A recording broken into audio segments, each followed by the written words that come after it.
ko'pincha kino ko'rib turaman. Kinoda asosan zerikmaslik uchun emas, ko'proq tushkun holatlarda bo'lganda hayotiy kinolar ko'rishni yaxshi ko'raman. Ko'proq biron bir narsani o'rgatadi o'sha kinolar, hayotdan olingan bo'ladi. Ikkinchi jahon urushi haqida bo'lingan kino, Qahr degan kino bor. O'shani ko'rib turaman. Unda ko'proq ma'no bor. Nima uchun jon fido qilayotgani haqida ko'proq aytib o'tgan, ko'rsatib o'tilgan kino. Keyin serial qo'yilgani, karantin vaqtida qo'yilgan serial. Bu Amerikaniki, ancha yillar oldin ishlab chiqilgan, bestsellerga aylanib ketgan u kino, serial Panjara ortida ko'p narsani o'rgatadi o'sha.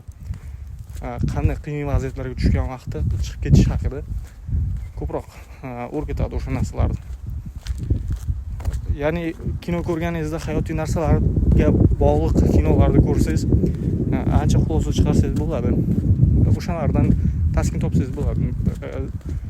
Ko'proq bo'sh vaqtda reels ko'rgandan ko'ra Instagramda mana shu o'zi ko'proq taskin beradi.